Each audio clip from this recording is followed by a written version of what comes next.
All right. We got him. We got him. Via Phoenix to Dallas. Dave Cheatham, president. Happy to be here, buddy. Velocity Retail Group. Pretty excited. We're fixing to close our first deal here in about 30 days. I know. One of many that are going to be coming. Yeah. Good stuff. So, no, we got to know you guys about a year and a half ago. Yeah. And I love your whole team, man. Like, just good group of dudes and quality boys. Trey, Darren, all those guys, man. And then like all your, when we,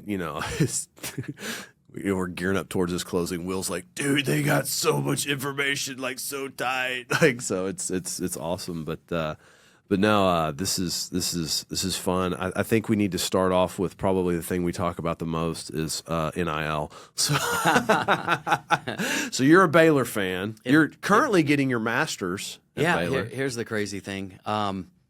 I've been at different times. I speak as like a subject matter expert in different venues or whatever, and I had somebody say to me, "Hey, we're talking about doing something," and I had a couple other people. They were trying to design a program at a university, and so they said, "Hey, you could be maybe an adjunct if you had your master's." Well, the other guys had their master's, and it was something I got into school like right when I graduated, but then I moved back to Phoenix, which was hometown. So I said, you know what, I've always wanted to do it. So my wife's like, "Hey, what do you think your partner Darren's going to say?" And I go, "Oh, I think he would encourage me." So I went and asked him, and he signed me up in 5 seconds in front of the computer.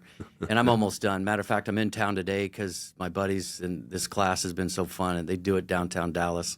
And so I'm here for the graduation. So after this, I'm driving down to Waco to watch them graduate. Oh, that's cool. I joined at midterm, so you got another semester left. Yeah, I've got fall. But, I mean, I've absolutely had a ball.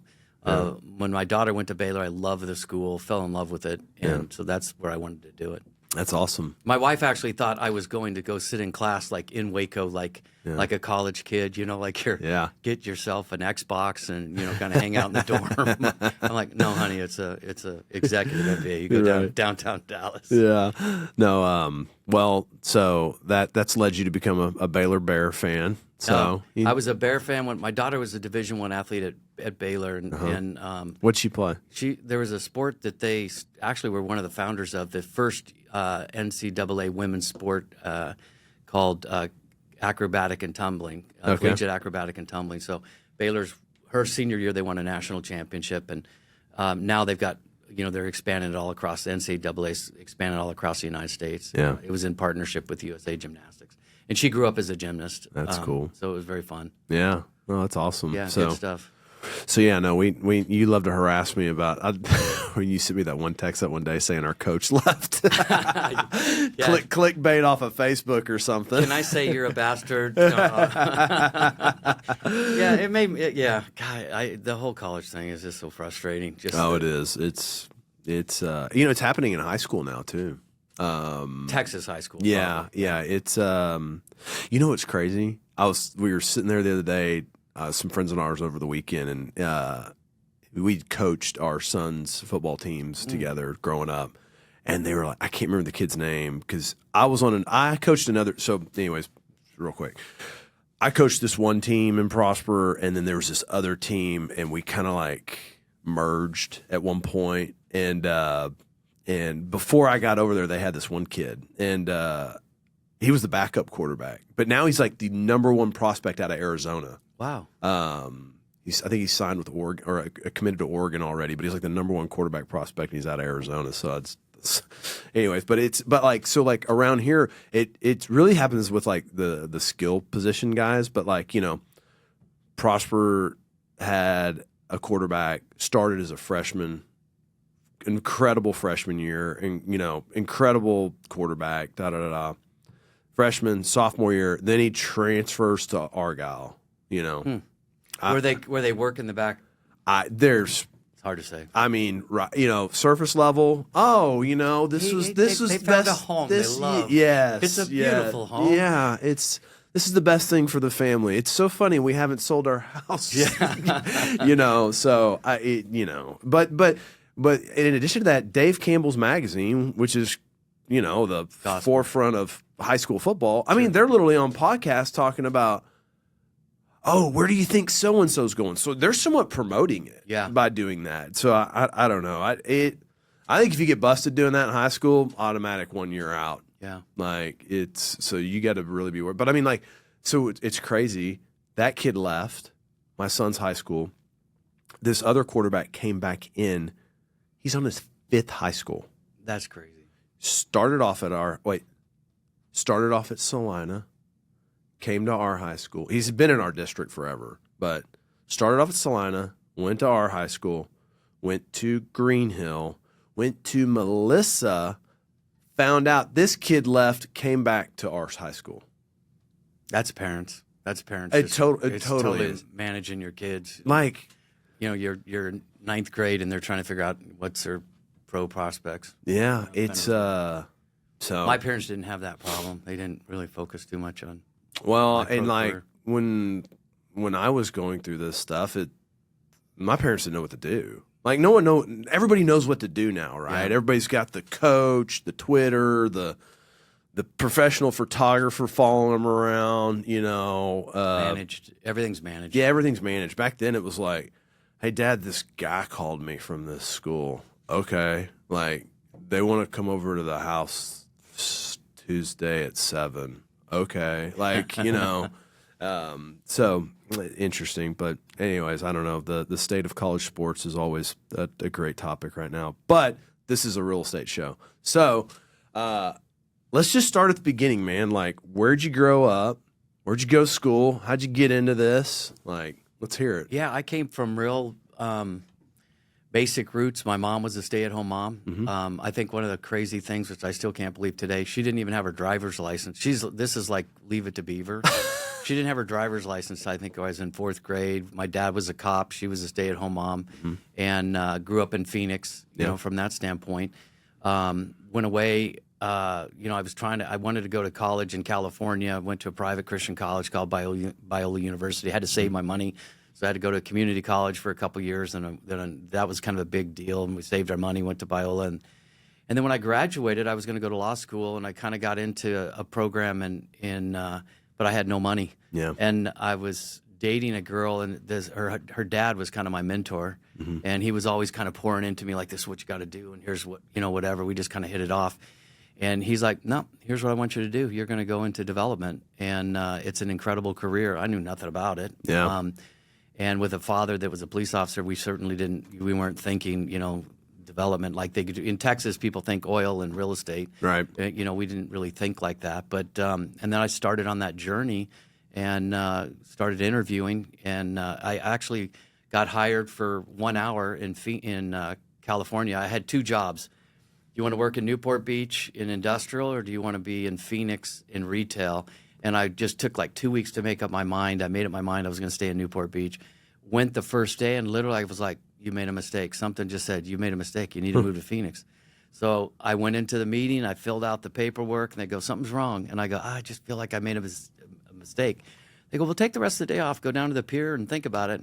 And called my girlfriend, who's now my wife, and she said she knew. She goes, "I knew you were moving." And it was kind of a weird deal. Moved back to Phoenix, started with, at the time, Coldwell Banker. Spent 22 years there as a retail broker and whatever, and that was kind of my launch. Yeah. So then at some point, Caldwell and CB or Richard Ellis merge, right? Yeah. Oh, there were so many. They were buying stuff right and left. They bought, a series of companies. Yeah. Everything from, they bought Richard Ellis, which kind of got him into New York, which was a hard market for him to get into. Yeah. And then it kept going from there. Eventually they bought Trammell Crow. Yeah. Which was the different Trammell Crow than the original that we think of as the developer. Yeah. Even though they still do development and whatnot, but that was all the partner office, kind of thing. Yeah. And then I stayed there, and then we met this guy named Roger Staubach. Yeah. And one of my friends was the president of the company. He's like, "Hey, you got to come over here." And as I would get frustrated, we'd get frustrated at CB at different times, and people would reach out to us, and they kind of offered us kind of a unique deal where we would run a development company, and we would run brokerage regionally. And we were trying to do regional brokerage at CB, but they would smack your hands and say, "Hey, stay in your area." They at that time they discouraged.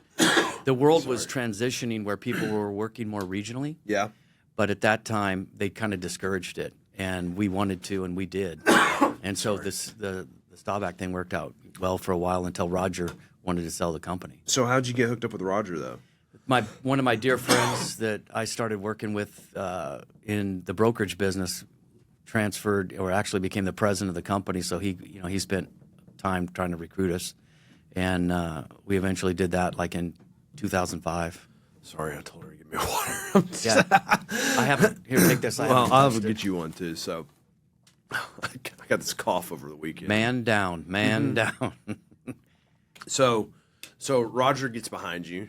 So the plan there is to like go do development and work the tenant side. Yeah, the neat thing was when we got into that company, Roger kind of ran office industrial. He had his own deal. We were under the retail side of it, so it was called Staubach Retail. Yeah. And that was, a journey that lasted till about till we went through that. Remember, I don't know if you remember what happened in 2008, 2009. There was a lot of drama in the market. I don't know if you remember any heartache. I wasn't in the market at that time. Oh, okay. Well, I was doing property. Facetious. I was doing property management at that time, and I was running my steel company. But Gotcha. So I dealt with a lot of tenants at the time, but I wasn't brokering. At the Gotcha. time. Well, I was being facetious, but the world came to an end. I mean, it was like I remember being in the office at one or two one day, and my wife called, and again, I had been in the market. I'd been in in this business for 20 years, and literally, I can remember sitting at my desk, and my wife said, "What are you doing?" I go, "Honey, I don't even really have anything to do this afternoon." Yeah. I mean, all the tours stopped. We do a lot of our business was tenant rep, was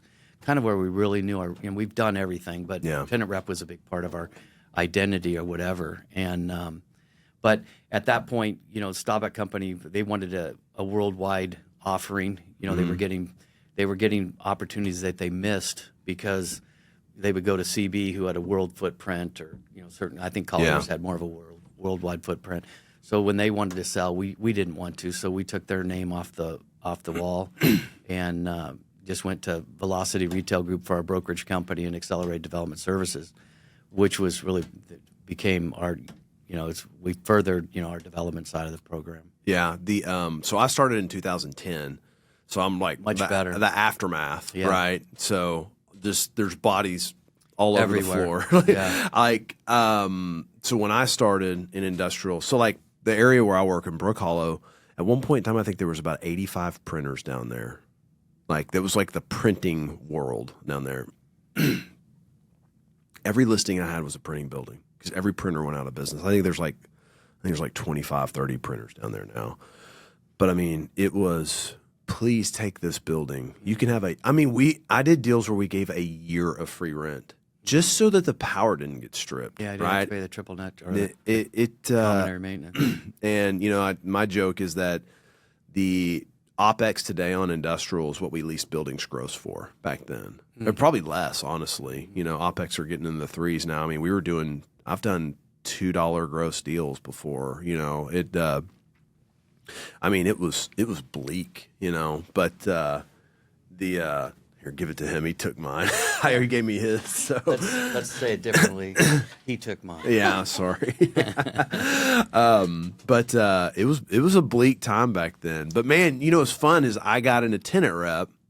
And man, you could kick people. You could kick landlords' teeth in. Yeah, you man. could get paid. It was. Oh, give me free rent. Give me this. Give me that. And your clients like.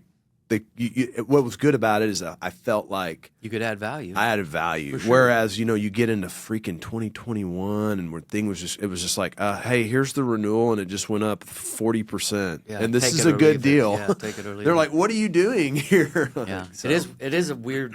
It's an interesting business. Like for me, since I started in '84, we came out of what was one of the worst recessions. Other than there was one in the '70s, this one that was really a tough one. Yeah. And we had a kind of a one in '88, '89, somewhere around there. And then you just kind of go, then we had the 2001 with what happened in Northern California. But as you rolled through, man, there was nothing like 2008, 2009. There was everything just stopped. Yeah, it was crazy. I would imagine all those printers went out because nobody was spending any money on printing. I think it just killed their business. Yeah, that was print marketing just. That budget got slashed. They're like, we don't have any money for this. What was interesting, I was still in the steel business at that time, and I had bid this massive project for a wastewater treatment plant. In a wastewater treatment plants, they use what's called 316L stainless, and 316 is like a very high. Is that what they use in a Rolex? I don't know. I think it might be, but anyway, we'll double check. Well, so like typically, like when you go to the ocean and you see like stainless steel that's actually corroding, that's probably 304. This was 316 is a lot higher nickel concentration, so it's really expensive. But it's going in this wastewater treatment plant, and I bid this job, and it got put on hold, and then it came back after everything died. And they never asked to reprice it. And my steel price went from like $4 a pound to like $1.89 a pound. Wow. So I made a rip during through the. Yeah, it usually doesn't work that way. Usually we're punished the opposite way. But the balance of, excuse me, when I look at my inventory in the warehouse at the time, I was like, well, this shit's all worth half now. So that was the other problem. It wasn't just real estate. It was businesses that had, their physical goods, like their balance sheet just got ripped in half, Yeah. So it was but man, the building scene, like when I got on the scene, I was like, golly, it was like, I remember I would call on somebody and it'd be like, hey, I want to buy, like selling a 30,000 foot industrial building to users. That's like fairway game for me. And I'd be like, hey, I'll be back on Tuesday with 15 options, Wow. Which is not the case anymore. You No. can't really do that. So, but it was interesting coming in that. Now it was interesting during it going on. I was managing about 50 tenants at the time, and we were doing rent reductions and all those things. I'll tell you a funny story about that though. So this one guy comes to us in a park that we had, and he's like, "Hey, I need a rent reduction." Okay, why? Oh, well, economy's bad. Okay. We understand. Just please provide your financials and we'll consider this. It was record year for him. What? Like so offended. Just playing the game. And I was like, I'm not. Well, he goes, you have no right to see my financials. I go, well, actually, I do. And Yeah. we're not going to give you anything until we do. Yeah. And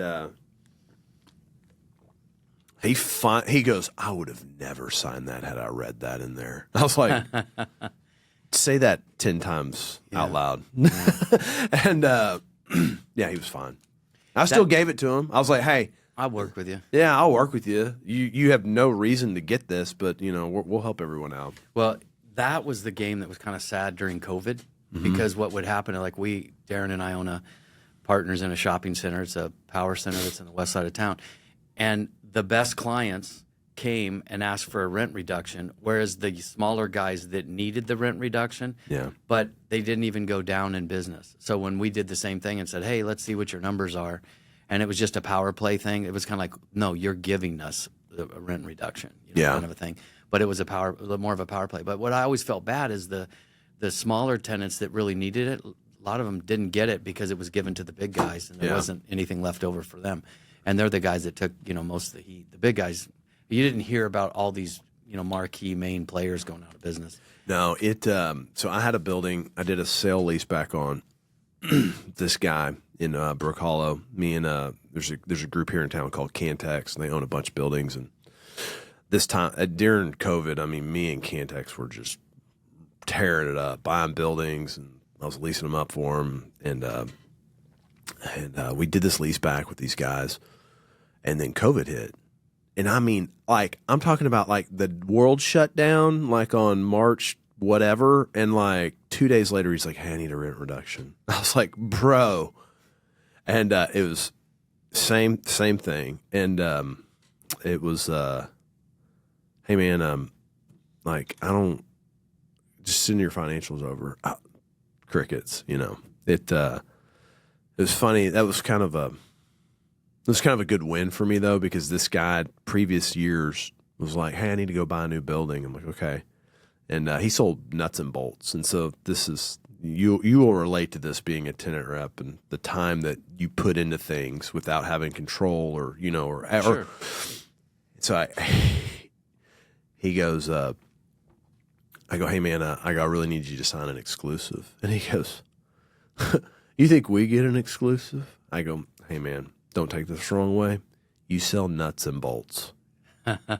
I go, you miss an order this week, you can get the order next week. Right. You'll buy a building maybe once in my career, if you even buy one. Mm-hmm.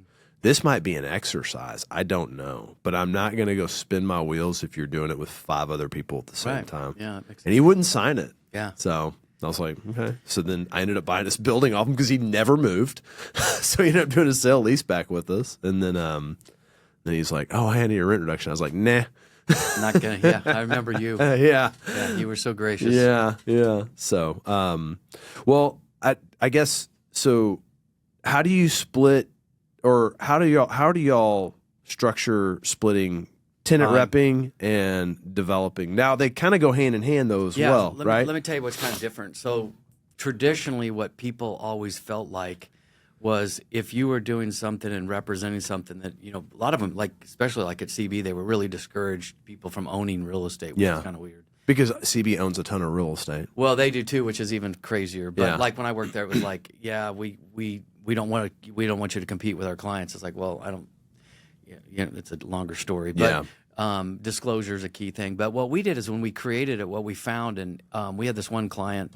At the time, it was Mattress Firm. They were expanding like crazy. We represented them. We did about 100 deals with them. But you would go into a market, if there was nothing there, they still needed to be there. Mm-hmm. And so we said, look, we'll go ahead, and if we can lease it, we'll lease it, because generally it might be a little more cost effective.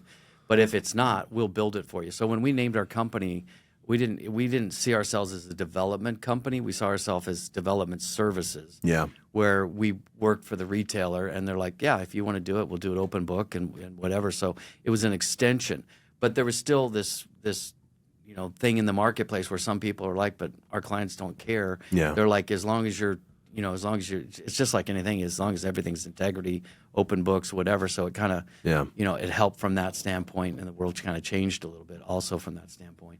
The user, I mean, if you look at the old days, like, when Trey got in the business, and when we started about the same time, he was the traditional developer that you would go buy 20 acres, you would tie it up for a year, you would go out there and say, can I find Kroger, can I find so-and-so, a drugstore, and build a shopping center.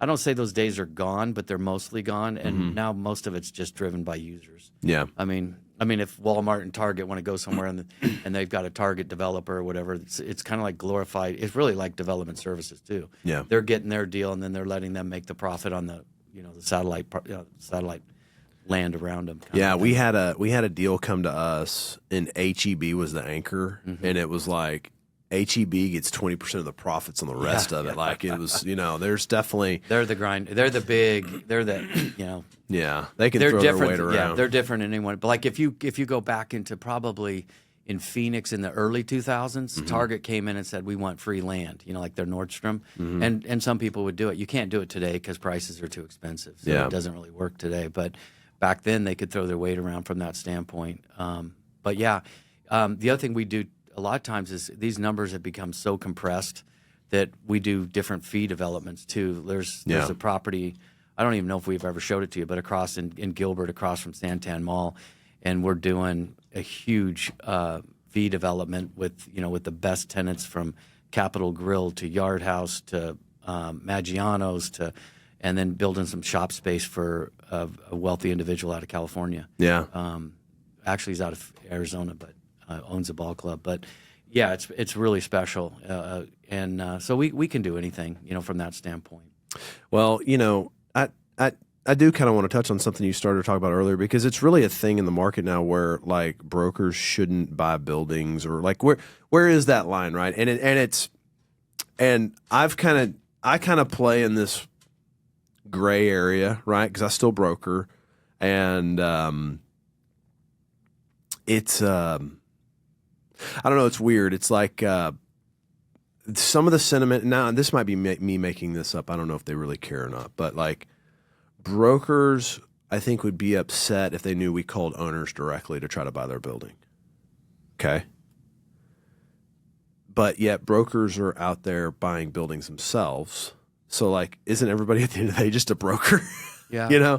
And there used to be like this, I don't know if it was like some like code where like we don't participate in principal activities because we're fiduciaries.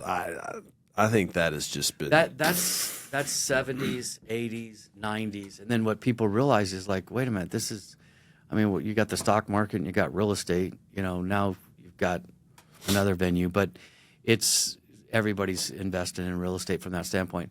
And when you say what's the dividing line of, to me, what's right and wrong, it all comes down to one thing: it's disclosure. Yeah. So if I'm talking to somebody and I'm like, hey, we want to buy this, where people really get in trouble, and I had a situation, 20 years ago, we had somebody, a very high-level person that worked at a retail, said, hey, I want you to build these for us, but I want you to put me in the deal. And we're like, well, yeah, as long as you get something from your company that they know that you, as a principal of this company, that you're in it.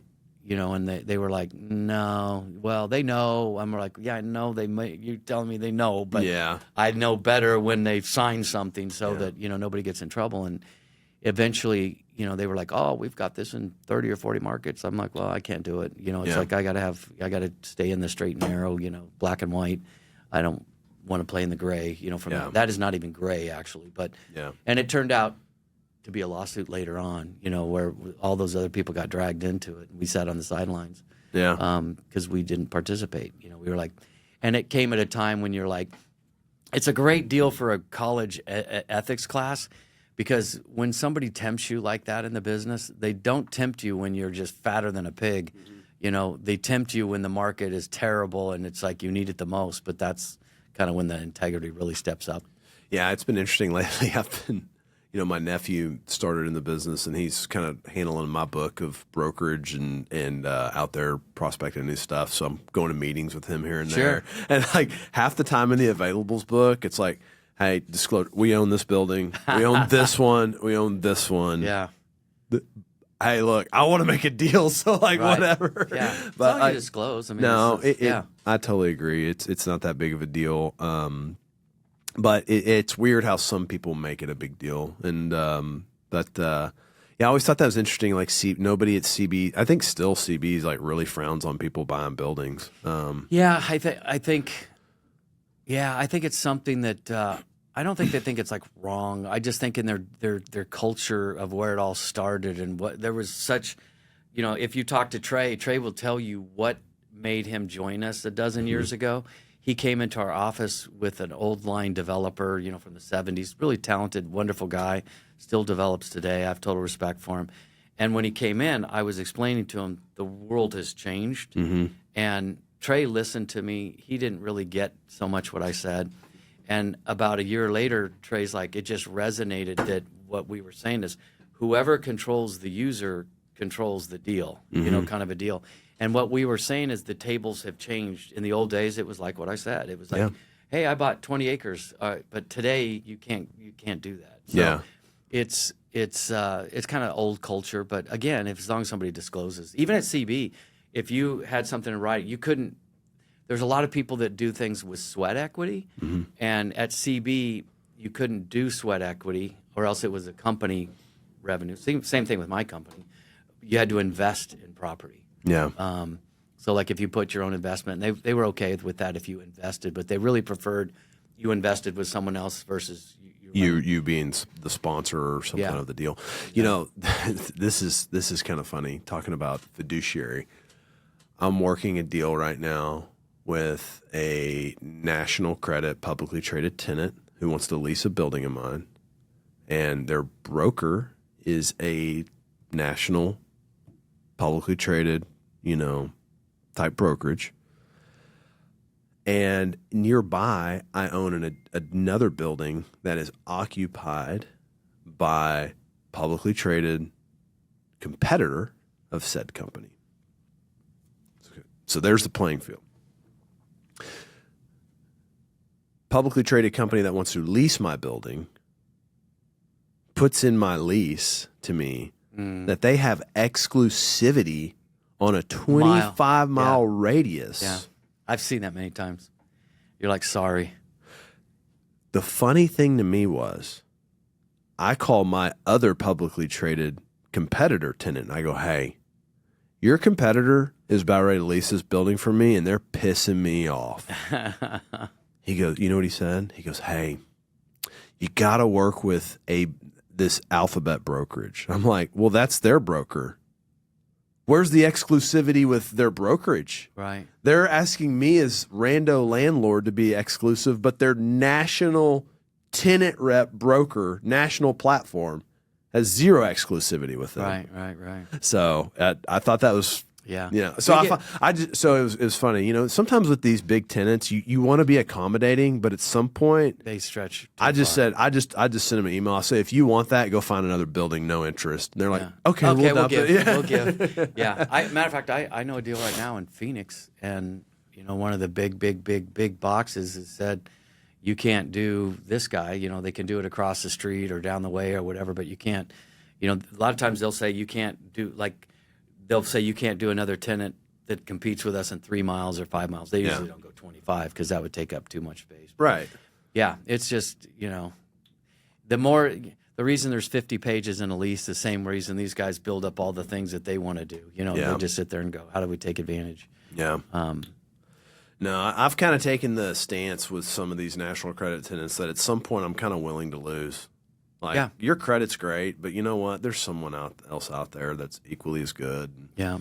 So, but we're going to make that deal. But I just thought it was interesting that they are forcing exclusivity down my neck, but they don't make their national broker subscribe to the same thing. Yeah, they're just getting, I don't know if greedy's the right word, but it's just I guess overreaching. If you don't ask. Yeah. I'm sure they've gotten it before. Yeah, I guarantee some unsophisticated guy that gets, man, this group wants to lease my building? Cool. All right. Yeah. Yeah, whatever, man. Whatever it takes. Yeah. 25. Yeah. Is 25 enough? Yeah. Because he's like, I don't own another building. It's funny. My nephew has picked up this big national account, and he is all over the place doing deals for these guys. And our tenant's attorney just decimated this landlord's lease, and he goes, okay. Signs it. Oh, yeah. Yeah. So, yeah. My favorite is especially when I was newer in the business, when you were doing small shop leasing, you just slide over the lease and they sign it in the meeting. They come to the meeting and sign it. You're not even going to read it, kind of a deal. If I had known that was in there, if I would have read it. That's what we do on our small bay, though. We have a 5-page lease, and we're like, here's the lease. Yeah. Cool. Keep it simple, baby. Yeah. So it's, back to something else you said, who controls the user controls the deal. And let's go back to Staubach. He kind of invented tenant rep, right? Well, this is before my time, but, his whole, thing was, you're not going to do listings. We're user people. Yeah. And so when they expanded from office and industrial and whatever, and they kind of changed and they moved to retail, they were kind of like, yeah, we've got to be able to do dispositions if a retailer closes, and it's kind of different genre. It's kind of funny because it's a great argument, but the argument is still the same for office and industrial. You could have a user that wants you to sublease their property, but there was some give and take in there. But that was the pitch, and it was very effective. Yeah. And, he built an unbelievable, and the guys there on the office and industrial side were amazing guys. And when they sold the company, they're now the leaders of JLL. Yeah, and they did a great job from that standpoint. Retail was a little bit different. We had more drama and whatnot. It wasn't as clear cut as how the guys handle things on an office and industrial. Yeah,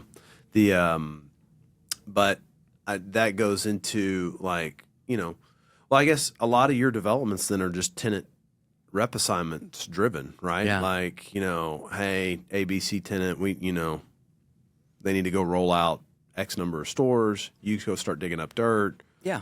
They're probably happy for you to buy the dirt and control the deal because of we're comfort. Creating something that doesn't exist. If it existed, they would just lease it. Yeah. Yeah. But it also depends, because if you get into pad users, most things are created. We do conversions and stuff like that for them, but it's just one more step in the process, kind of a deal from that standpoint.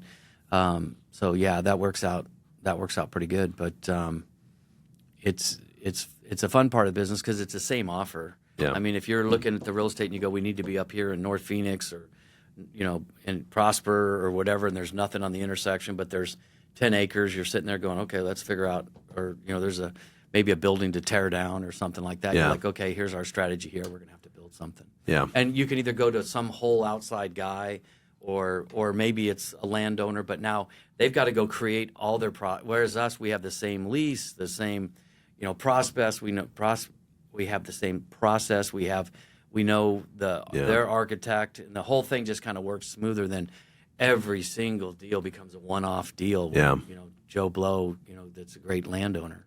So that's what, we had tried to kind of do that in industrial, try to find those tenants. And then when we started doing all the credit debt stuff or whatever, it was so much nicer just to find guys like you that have those relationships and have that process and just be the capital source. And I think that's an interesting concept, because it's like, why try to go learn something when someone else already knows how to do it? That's why we find that space interesting. What we find interesting about the retail side is the scalability is so much larger than industrial. A tenant in the retail space is going to roll out in an MSA multiple sites, right? An industrial user probably has one building, and so there's not just a lot. There's just not the scale there, and so that's we found it just a lot more refreshing to be like, okay, man, we can go different places and do different things, and that's what we've enjoyed about it. But it's a lot of times too, though, we've done a lot of deals on the industrial side, tenant led, deals. That's how we started buying buildings. Buyer rep assignment, tenant rep assignment. If it was a buyer rep and we were representing a buyer and they just got cold feet and passed and we knew it was a deal, then we would just buy it. Yeah. Tenant rep assignment, sometimes it was like, hey, we can buy this building and put you in here, Yeah, it's the same thing. I did a deal in San Antonio where, probably about a dozen years ago, I went in there with a furniture user and there was nothing. I mean, we figured out, we're going here, we're going here, we're going here.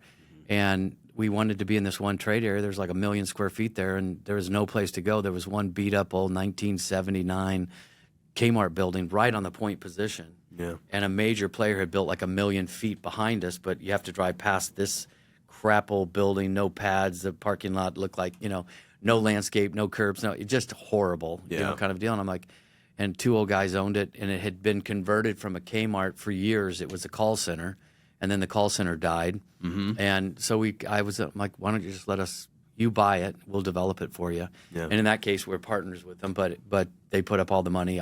We brought the lender in and did all that kind of deal, and we built a little office building on one corner. We built four pads across the front. We divided the building up and leased it. They put 1 or 2 of their concepts in there, and boom.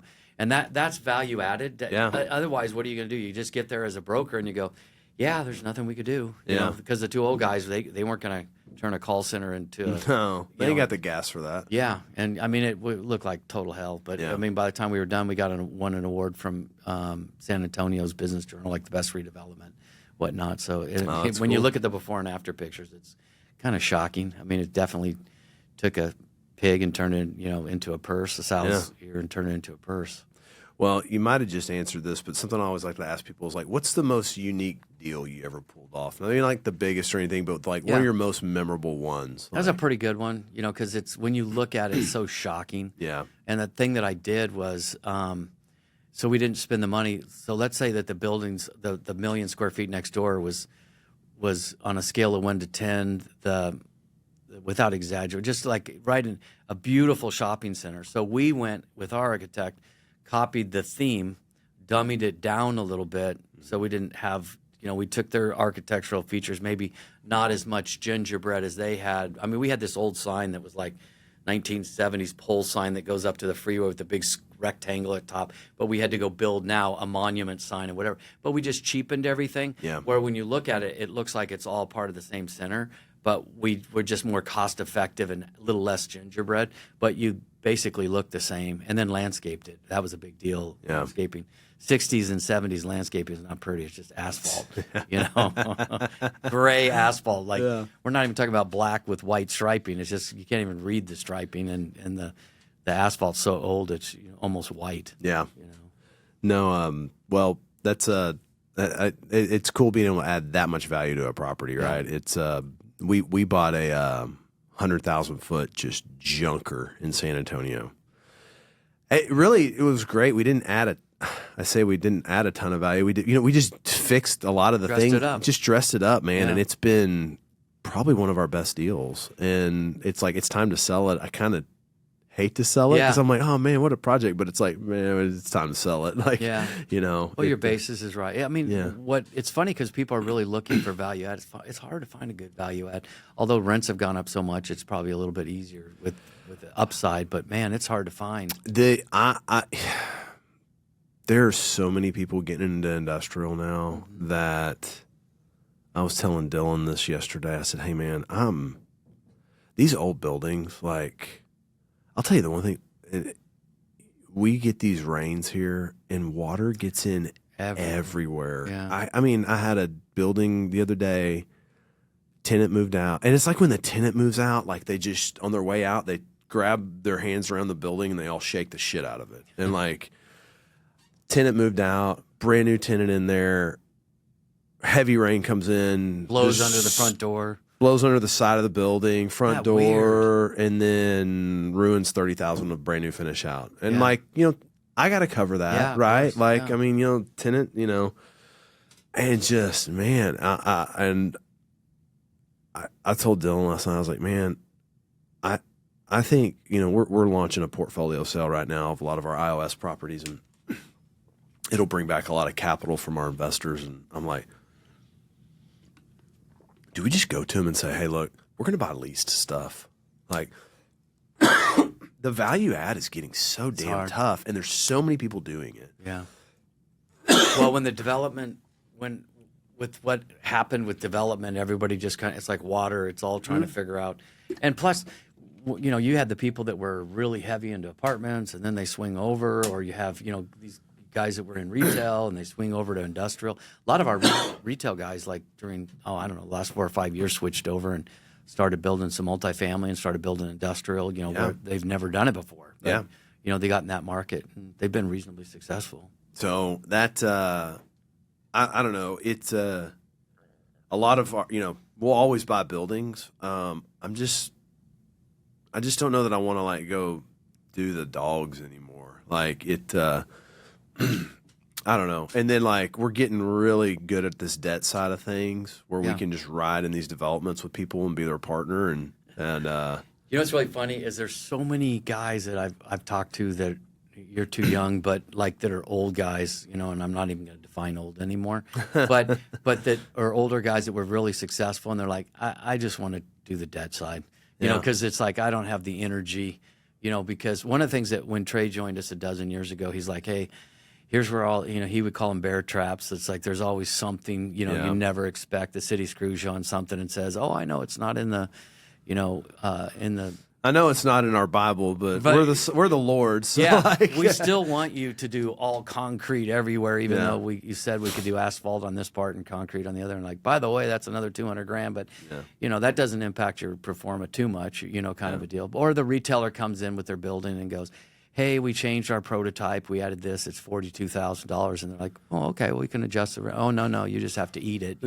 So there's so much of that's in there, kind of a deal. But I hear you. It's what's interesting though, we're starting to do a lot of loans for like actually operating companies. So like we closed a loan yesterday for a company in Boston who they're a food manufacturer, and it's interesting. They wanted to they came to us with the sale leaseback on a 45,000 foot building. And I started talking to the owner of it more, and I said, she's telling me the need and all this, and they had a ton of equity in their building, and they could totally do it. But she really didn't want to sell her building, but she just was. They needed money, and had a great company, fully audited financials, all this stuff, and just they'd bought another. And the need was they bought another building around the corner, and they were converting it to a cold storage because they're spending $40,000 a month on cold storage. So they were just like using someone else. We're going to bring this in house, and we're going to create a boutique cold storage for our clients and friends, and like to they'll do theirs, and then cover some other people, and maybe make some money. And so I was like, I can totally get behind that. I totally understand the cold storage side of stuff, and I've worked on a lot, represented a lot of food users, and I know how much the smaller guy hates the Lineage or the Americold or whatever, and so we ended up. I said, you just need a loan. I go, and we can just make you a loan secured with your real estate. So that's what we did, and so cool. we gave him $1 million loan to do the cold storage, and I was like, look, you can pay this back. Like, you don't need to sell your real estate to me. You can keep your real estate. And you've got the certainty that if they didn't pay you back, that the equity was in the asset, and I'm like, if you don't pay me back, then I'll just take the asset. So, we're looking at another one right now, and it's a very similar type deal. We're looking at a debt consolidation for a company, and but secure with real estate. So it allows us to be a lot more creative, which is fun to me. I like making deals. I'm the same way. A little different and all that stuff. So, what are you most excited about this year in the real estate world? Boy, I think so. One of the things I was going to tell you earlier is like when I first got in the business, we were trained AOR, area of responsibility. I was in the Southeast Valley in Phoenix. Phoenix is divided like a figure 8 with the Salt River going between it. Southeast Valley would be like Orange County, California, and then you've got the other parts. If you go way West Valley, it's kind of like what Inland Empire was and whatever. And I was hired right out of college to work the Southeast Valley, and then eventually they kind of closed. They'd opened other offices thinking they needed that. They really didn't. So they just had one big office that was the main office that started in Phoenix. And so when you were trained, they wanted you got to know everything about your territory, because so many of these people were IBM, and at that time, IBM was a big deal, but what we started transitioning, it was what kind of got us out of CB, was we found out, like, and you've experienced this too, if a guy says, I like you, you're my guy, whatever, but we want to do 20 stores in Phoenix, and then the next day they're going, a year or two later they go, we want to go to Dallas. Well, then we need to have a solution in Dallas, or else you go, good luck, have a nice day, kind of a deal. So I think the thing that we're the most excited about is how we're working northern, the Panhandle from Florida. We built a team on the West Coast. I'm really excited about the Carolinas. We're always excited about Texas. Because my daughter lives here, it gives me an excuse too, with 2 grandbabies, twins. And then we can do the shadow stuff. The Oklahomas are easy. But when you can do something as dynamic, we could care less about the West Coast and their craziness politically and the blue collar. We like the red states that actually are growing and making good business decisions. So if you do the Texas and Carolinas and you do North Florida and whatnot, it's an unbelievable on fire. So what we find is that somebody that wants to be in Texas, wants to be in Arizona, is going to go to the Carolinas and whatever. Yeah. So as we build, so we're doing stuff now in Florida. We're doing stuff in Orlando, and we're doing stuff in Tampa, and we're doing stuff in the Panhandle, and we're doing stuff in the Carolinas, all that. Now I think we're like in 14 different states. But that's what we're really like, hey, how do we really go deep into those markets with our clients? Because it's volume. Yeah. It's like, it's great that we went to Oklahoma City, we built a center and did some deals and whatever, but it doesn't have the depth. It's ancillary, but it doesn't have the depth if you go, hey, can we go do 30 stores or whatever? And, and what's nice about Carolinas too is you can play, like, it gets even confusing, like, oh, you're down here and now you're in South Carolina and you're not that far from Charlotte. It's just kind of interesting how you can kind of mix things. But that's probably the biggest thing that I'm excited about. The market, one thing I'm not excited about, this sounds kind of weird because I want the, landowners should get whatever they want. But the landowners have gotten so much, have taken so much out of the deal that they're, for the first time, really, like in the last 2 or 3 years, you've kind of slowed down development, even though we're like, oh, we're finally back and all that, whatever, because you can't get deals to pencil. Yeah. And it's kind of weird that you keep raising the rates, and then pretty soon the tenant's like, I can't make money. Yeah. I can't, I can't make my margins, So that's one thing that's a little bit scary, because what happened a couple years ago when construction costs, really COVID threw everything in a tailspin and on construction costs and supply chain. So when you have all that happening, you've hit and you've slowed things down. So that's the one thing that's really hard is like, how do you squeeze these margins? So if you're in the development game, everybody's trying to push you down, your margin down, which is, typical. But as you crush those margins, there's people that are like, man, if we can't afford to go up $5 more in rent or, whatever from that standpoint. So that's a part that's a little discouraging. And then of course, what's going on with interest rates. It's like, geez Louise. And, I'm kind of on the boat of like, come on, pal. It's like you were so tight, the whole world had loosened up and you hadn't loosened up that much. And I think that really kind of hurt us. So I think what you're talking about in the rental rates escalation is also happening in iOS, which is like the hottest topic in industrial right now. Mm-hmm. Like that's what I did in my brokerage career. Sure. And like it wasn't iOS back then. It was just a maintenance facility. No one would touch it. We owned some of them. I grew up in one essentially. My dad has what is now a premier iOS facility in Dallas that he built for his steel company. But there's so many there's so much. It happens when capital flows so hard into these things that it keeps inching up, and there's so much capital flowing into iOS. That's why I was kind of like, I just want to buy lease stuff because I know they can afford the rent, right? And you're taking a lot of risk on spec trying to hit these rental rates that you have to now hit because there's so much pressure on the price going up with everybody trying to buy these assets. I mean, you're talking about a shit ass metal building on 3 acres of land, and now you got Goldman Sachs trying to buy that. Yeah. It's stupid. Where are we? Yeah. I kind of wonder if at some point they're going to be like, oh, this is so inefficient for us. Can we just sell all these things off? Maybe we get to buy them back. I don't know. But it's and when I get on LinkedIn, I don't know if it's my algorithm or not, but everybody in the world is an iOS broker now. Like, that was the beauty of this stuff back in the day. Nobody was in it. Nobody was in it. Yeah. So it was like, oh, great. Like, things will lease immediately because if you have something, you'll find that one tenant looking for it because no one works on it, So, but now everybody works on it. So tenants have tons of options. So it's a different market on that. But a lot of that I saw on a deal. We had a building under contract, and the pro forma rent we had to hit I thought was pretty high.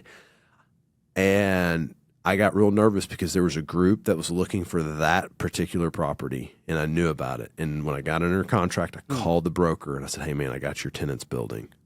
He did it? They loved it. Didn't want to pay the price. Yeah.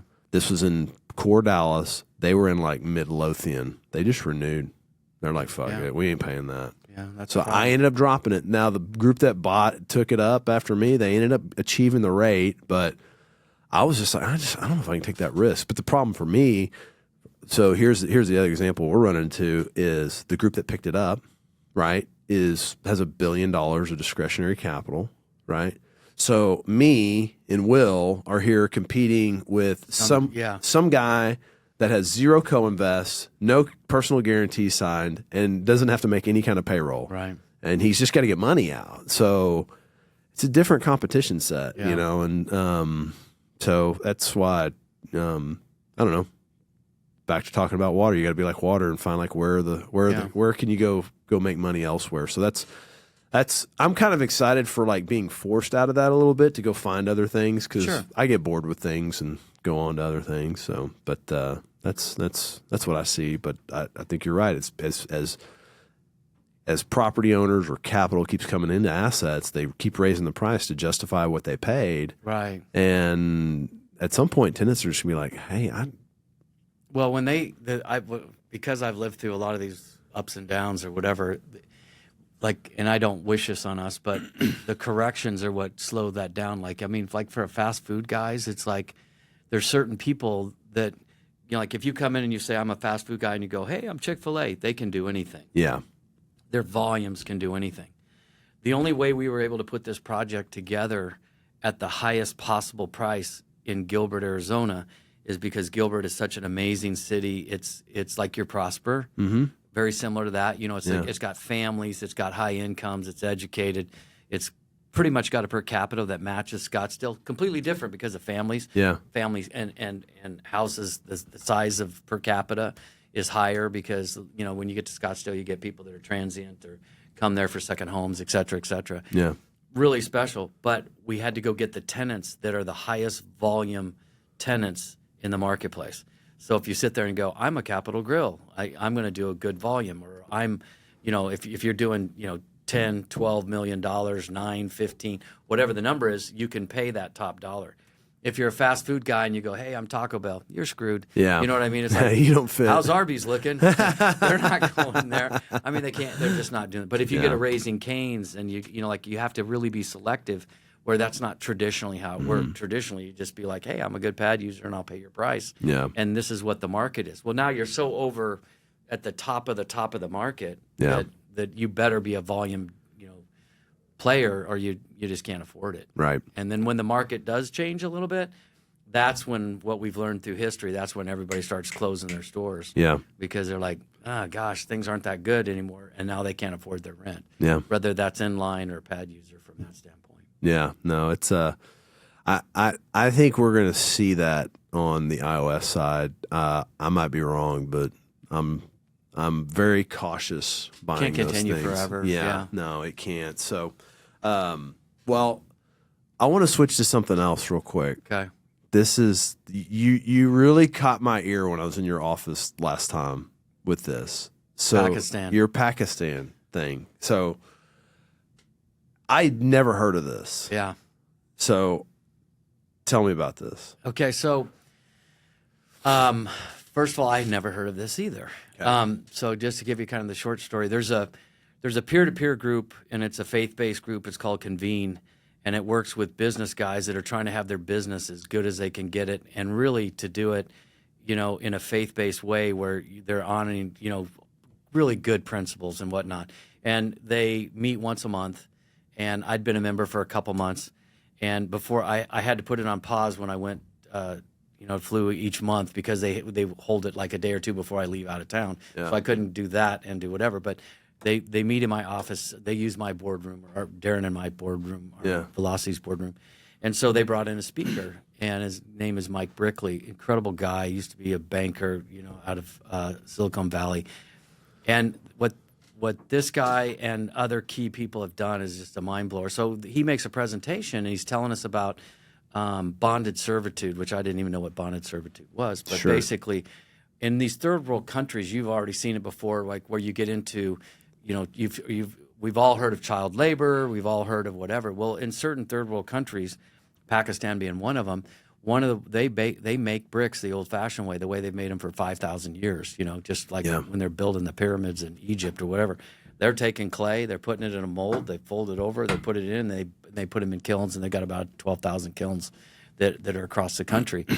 And his first thing was like, hey, you've got this country where there's, it's hard to believe, but there's neat things happening in Pakistan, and they're really trying to get closer to, being part of the world. The Western world. The Western world. And so he came and made the pitch, and I was only there for part of lunch because I just came to eat lunch with them. And so I stood up and I said, hey, I'll give you some money. And I said, I'll put together an event for you, a dinner, a lunch, where you can kind of share what you're doing in your ministry.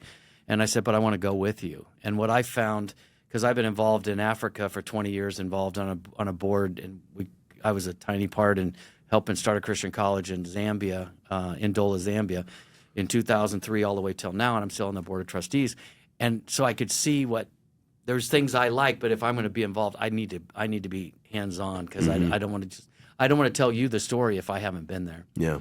And so he goes, great. He flew out and met with me. We kind of hit it off, and so he said, hey, I'm going in 2 months. Do you want to go? And I'm like, I want to go. So he took a couple of business leaders.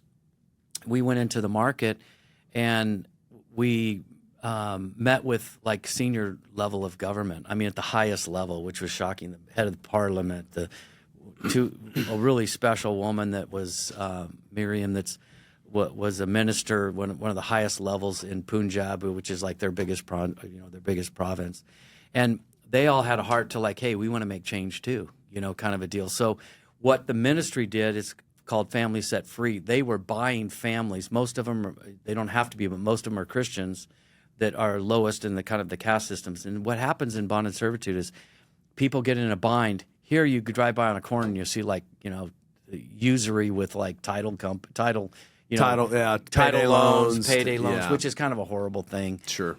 Even the rent to own, a lot of rent to own businesses usually, taking advantage of people where they can't afford it, but they need something. Mm-hmm. In that market, you get in trouble, you would go borrow money, in these situations. So I don't know if there's 1 million or 2 million people out of the 230 million people that live in the country that are in this industry. So we went in, and I got to go, and we were basically buying back. We bought like 130 people. So they would go into a deal, negotiate, and pay off the debt that these guys had. The average debt was about $750 for a family. And when you get in debt, your whole family's now there. And you basically work there for the rest of your life, 7 days a week, kind of a deal. And it's kind of like what America had a little bit going for them on the coal mining days, like, that old song, you're working your soul to your soul to the company store. We met with the largest developers. We met with all the government. They're kind of working with us now and this is the neat thing, because when I do something, I want it to be sustainable. A lot of people go, I want to do an orphanage and whatever. Not criticizing people that support orphanages, but it never stops. You know what I mean? You're just paying for it.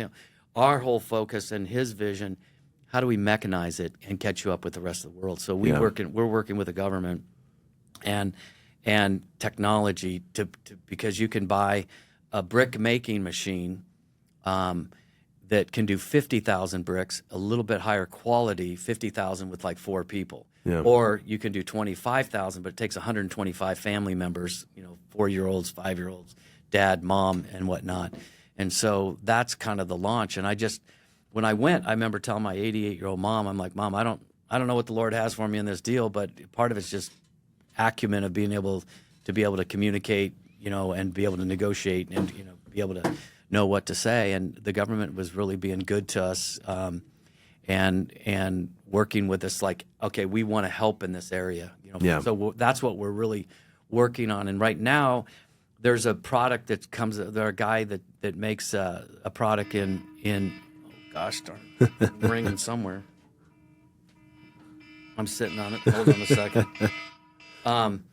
There's a product that a guy in Pakistan makes really good bricks, but he can only do so many, and he doesn't. So we may license with him or whatever, but really to figure out how to produce these machines. And we met with the guild of all the, there's owners that own these things, and they're like, the people thing's hard. We hate in business. What they always say is, I love my business if it wasn't for, people. The people. Well, picture, while it's a tragedy and a heartbreak, total heartbreak, and of everything that goes on and whatnot, as you can imagine, it's as, terrifying. Well, I think you need to expound on that, because I think you're not touching the surface of what really goes on there. Yeah, so. the heartbreaking part is, like, if you're in this, a lot of these people are taken advantage of. Your kids aren't totally safe. If you've got daughters, you're not feeling comfortable and you're not safe. Yeah. From that standpoint. And if you look at it and if you go to a brick kiln and you see children that are turning bricks over, and their job all day is to turn over bricks in the sun, and you see the girls over here stacking them up, which will eventually be put in the kiln, and you look at where they live, like a family of 5 would live in this little booth right here, no door, no bathroom, one bathroom for, tons of families. So it's literally like, to me, it's like, it's probably worse than what we saw in America during the days of slavery and whatnot, because of where they live, and maybe it's very similar or whatever. Mm-hmm. So for me, I try not to cry when I was in there, because like this one family, when we were dealing with them, I said, leave your stuff here. You're going over the medical van and whatever, and then they're going to take you. And basically the ministry raises money not only to buy them, because the critical part is you have to now support them. Yeah, because where do they go from there? Right? Yeah, so here's the cool thing. The ministry takes us to the next day to a party, and they had a giant tent, and all 125, all those families sat together, and they did a celebration. They all had new clothes. They moved to where they had rented them homes with running water. They don't have running water. They don't have toilets. They don't have electricity. When they live in here, it's just it's warm, it's a cold. box. Yeah. When I talked to one of the ladies, she's like, oh, my leg is, this guy broke his leg, and now his leg's straight, because of medical care.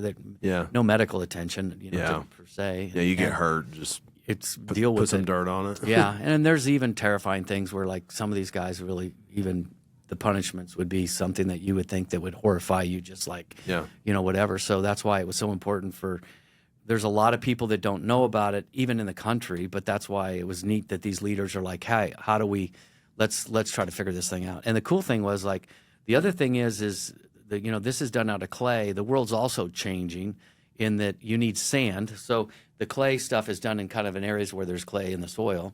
And then now there's a big movement, which probably will end up being the government really wants them to use a lot of concrete.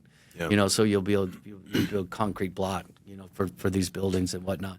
But yeah, the neat thing is they literally, I don't know if you've been to India and they have the jeepneys or whatever, those little motorcycle taxis. Yeah. So here's all these beautiful red motorcycle taxis they got built up. So for the family that we bought the day before, the dad and the son, here's your new job. They're fired up. I mean, I don't want to drive a taxi, but I would be pretty cool that you got your brand new motorcycle and whatnot, that they now have business. The other thing that's super cool is there's 150 different groups. It would be kind of like in a church, like small groups in churches, and they educate them, and the women meet together, and the men, and they teach them how to do businesses, and it's, here's where their success. But then they educate, most of these kids had never been to school. They've never had any education. They probably can't read, can't write. Yeah, of course not. No, they've never had education. Yeah. So they spent their whole life there. Like one guy we freed, he goes, I've been here 45 years. Another guy, we've been here 25 years, 7 days a week doing this.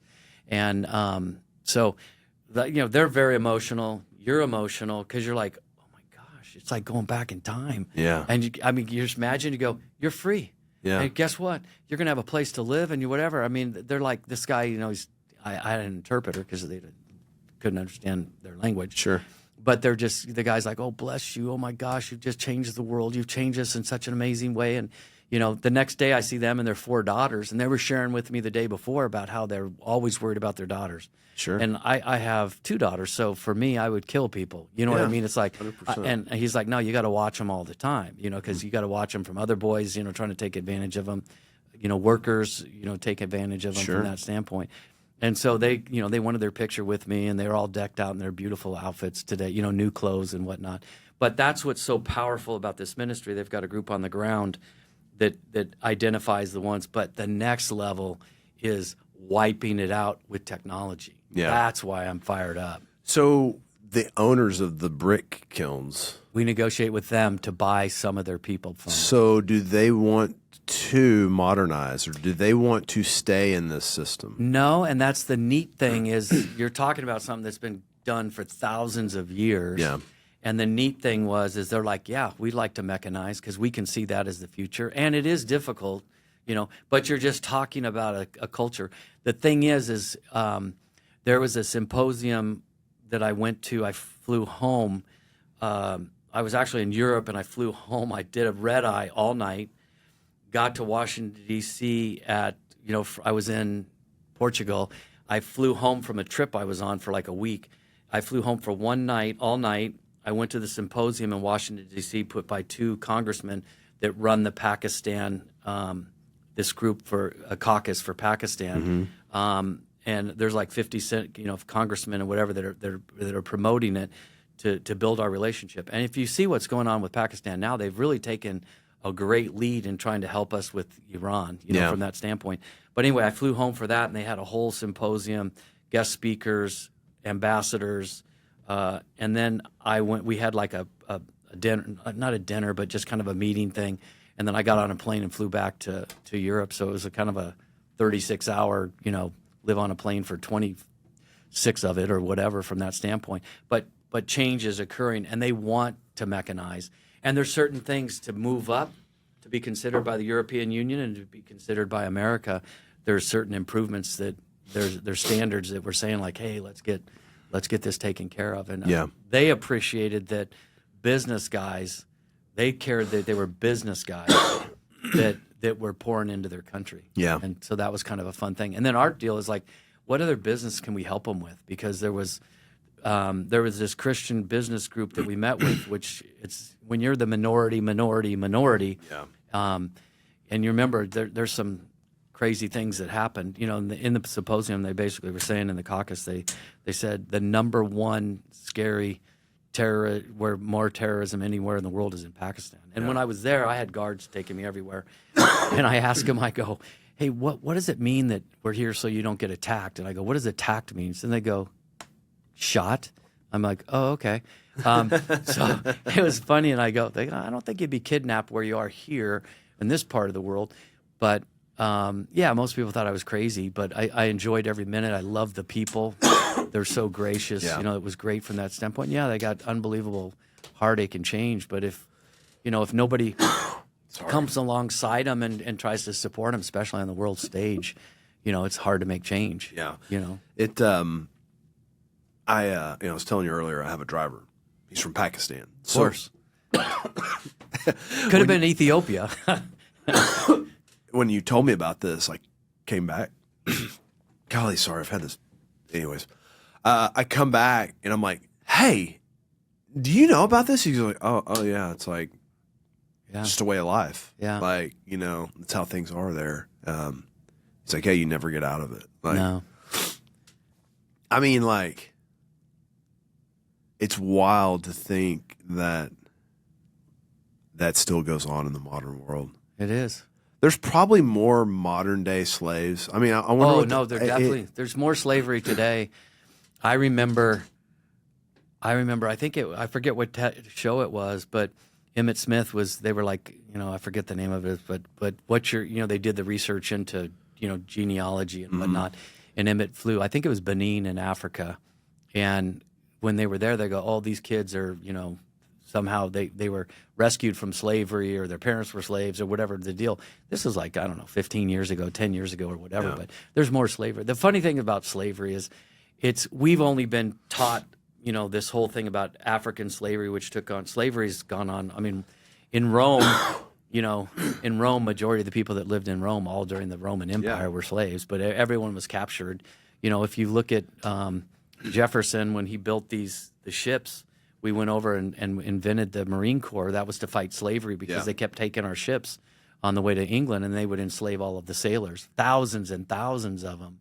You know, from that standpoint, I read something the other day. They were talking about English were sending all these Irish. They don't want to talk about, you know, those were indentured servants. No, they weren't.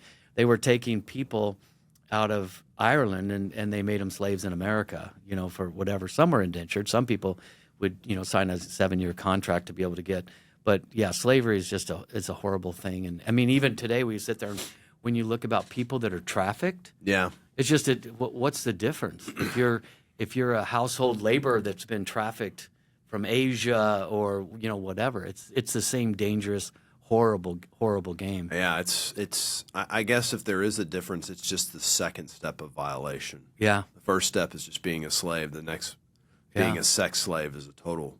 Yeah. I mean, 'cause that's what it is. That's what human trafficking is. Yeah. You know, it's the evilness of, you know, it's just, you know, everyone wants to think things really, you know, get better and better. And all you have to do is just look back a few years, you know, and look what's going on in different countries and what's going on when they're murdering, you know, people in North Africa, you know, because of their religious faith or, you know, just sex trafficking, you know, Colombia, you know, terrible, you know, what goes on there and Thailand and all over. I mean, they're in America. If you walk in a bathroom or you walk in, you see the sign that says, hey, you got the hand signals and, you know, all this stuff. You're like, really? Yeah. Yeah. It's a real thing. Yeah. We've got a mall in Phoenix that, you know, that's like one of the best, you know, it's one of the highest levels of human trafficking where they're stealing people out of a mall, you know, or you've seen things where like crazy things on video where someone tried to steal your kid. Yeah. You know what I mean? Or your daughter at 12. I mean, my daughter, she, you know, the back of my house is a lake.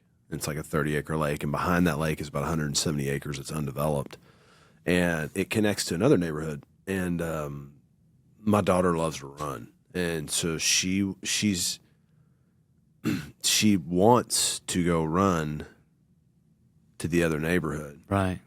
Because she likes also running in that other neighborhood. Yeah, and it's nice. It's like you're in the country almost. Yeah, and I was just like, sorry, hon, you can't do it. Yeah. I compromised with her, and like in my head, I'm like, oh, she's fine. And then I'm like, no, like she is fine. Yeah, it's the other person that's out there. Yeah. So I compromised with her that I go, she has Polaris. And I go, you could just take the Polaris and drive it to the other neighborhood and get out, run that neighborhood, and then drive that back. There you go. So, but I mean, it's scary. You know, Think of the little gal from Athens, the college gal, was out for a run and gets jumped by that guy, and she fought him for 21 minutes or whatever.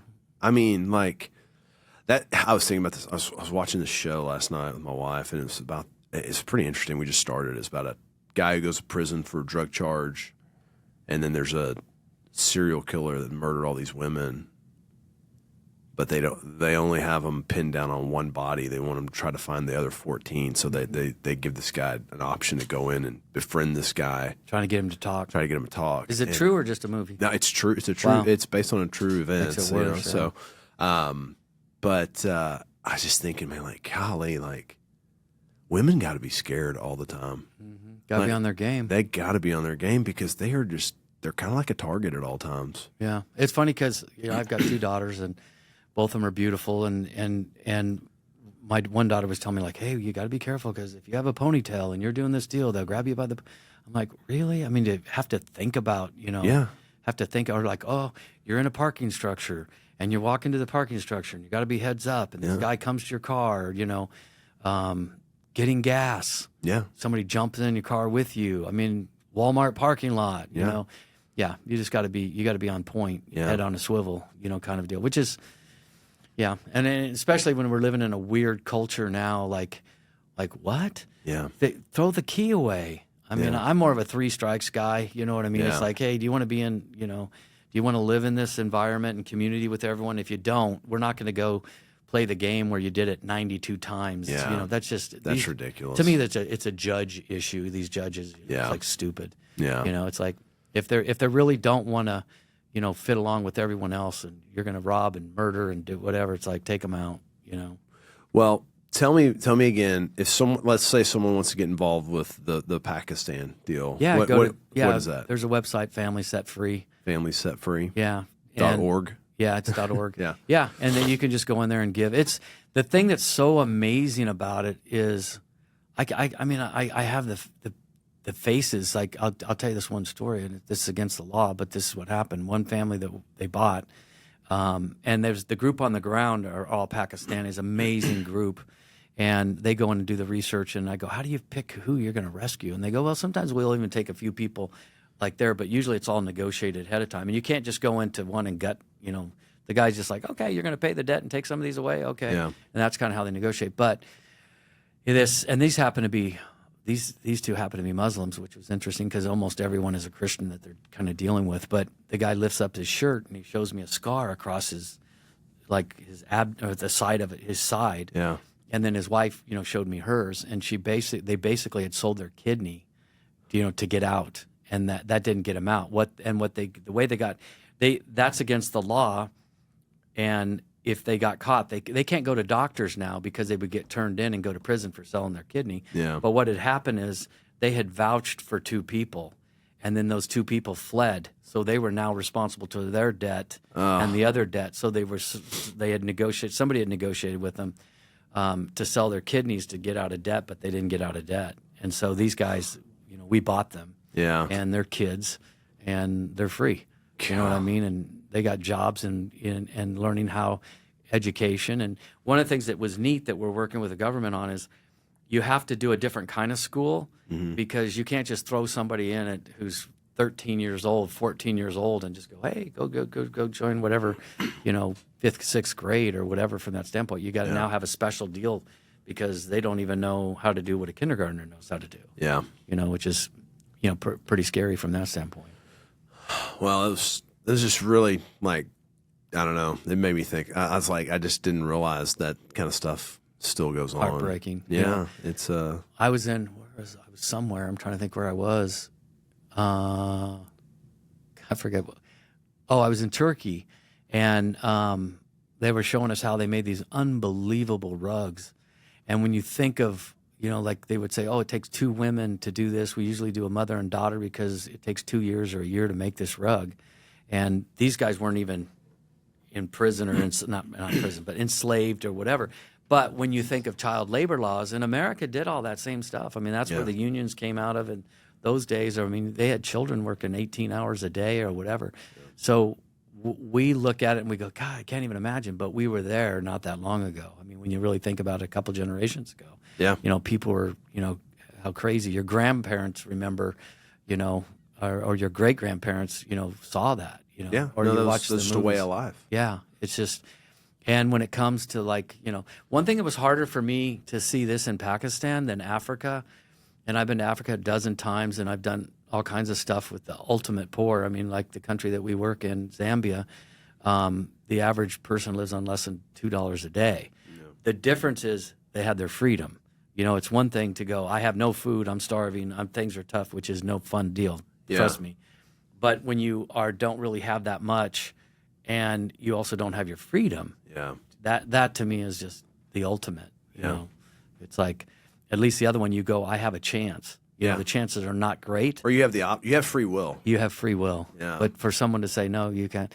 And then I've heard horrifying stories like people that try to, kind of run away and not pay their debt, kind of a deal. Not good things happening to them, kind of a thing, including into life kind of stuff. So, and I sat next to this sweet gal, a college gal, that was Pakistani on a plane, really neat gal, and she's like, I didn't know any of this, but she came from upper class, and so the upper class it was kind of they don't want to advertise this kind of thing. It's just it's third world. We're just so blessed to be born in America, and then you get our generation of kids, these kids growing up that don't even really hard. They have no clue. Really and I took my kids to Africa. My youngest was it changed her life, and she ended up becoming a child life specialist, working in a hospital, underprivileged kids, death, destruction, rape, all kinds of things. And she worked with these kids when she was in junior high, and she's like, you know what, this is what I want to do. I want to do something that's more on the social, science kind of a thing from that standpoint. But it's always good when you take your kids to deal because, my business partner was one time talking about his kids, and he's like, yeah, they want the brand new, Apple phone 46, kind of a deal when they were young. And they just, we lose perspective. Yeah. My phone's a year and a half old or 2 years, and now they got a better camera. Well, I mean, what sucks is that's all they know. Yeah. That's so what we're blessed. We're so blessed. Yeah. If you don't introduce them to other things, then that's not their fault. They don't know. Yeah. Yeah. That's why I think it's so good to get them exposed. It could be a 5-day missions trip to Mexico. Yeah. Working with orphans, or it could be, working in Central or South America and see how the real world lives. But the part that breaks my heart is these people that are so critical of our country, and they will point out the bad things in our country that we've moved past, and also they put us in these environments where you're judging somebody 150 years ago. What was the culture back then? Yeah. It's like we grew, but you're judging them with today's values on kind of how it was done back then. Which is kind of difficult. Yeah. Well, man, I appreciate it. Yeah, this is good. Good times. Glad we got it on the books. So. Yeah, good times. Are you going to go to ICSC next week? Oh, yeah. Okay. I go home Saturday. Then I'm part, do you know what X Team is? A little bit. Bob Moorhead was explaining it to me a little bit. Great guy, by the way. Yeah, I know. So he does our retail. We do that. Have you listened to our retail recast pop? Our retail recap podcast? No. So it's me, Will, Rob Franks. Do you know Rob Franks with JLL? He's a tenant rep for JLL, and then Bob Moorhead. Oh wow! Okay. Yeah, so we do it once a month. Okay, so he's been with us for a couple years. So this organization was started like 20 years ago. I've been the president, I think, for 7 or 8 years. Yeah. And so I fly back to Vegas on Sunday. We have a board meeting on Monday. And a cocktail party Monday night, and then we're off and running Tuesday and Wednesday. Yeah, and then from I'm going. Yeah, Bob and them are having a cocktail party. Well, you're going to our dinner. Yeah, I'm going to y'all's dinner, and then Bob's going to our X Team cocktail party. Yeah, so I think whatever that is Monday night, I'm going to that too. So I'll be there. You'll be there. So and we're having dinner with you, I guess, on Tuesday. Tuesday. Yeah. So that's my favorite restaurant. Yeah, it's great. I went last year with y'all. It's a good time. It's a good time. Yeah, good stuff. But Moorhead's a good guy too. Yeah, no, it's fun. So we do. You got to listen to it. It's pretty good. Rob's really good. Yeah, he's Bob kind of tracks the investment side, and Rob really brings a lot of the tenant driven side. How did you get to know Bob? So me and Rob Franks have been friends for 20 plus years. And him and Bob worked at Blockbuster together. Oh, I didn't know that. Yeah. Interesting. So, yeah, it's fun. So what, I didn't end up making it to ICSC San Antonio, but like we did the podcast live on the floor there. Wow. We were trying to set it up. We're going to do it live at ICSC at the JLL booth. But it's a great podcast. It's really fun because those two dudes, like, I'm kind of lazy. I don't prepare all the time for these things, but they're so dialed in. Like Bob's got it all, and then Rob's like a professional sportscaster. Like, Very good. So yeah, Very good. take a listen to it. It's Retail Recap. So yeah, I'll check it out this week. So, but well, man, thanks for coming in. Yeah, I appreciate thanks for the opportunity. Yeah, absolutely. Yeah. So We'll talk. Yep. We'll see you soon. Yeah.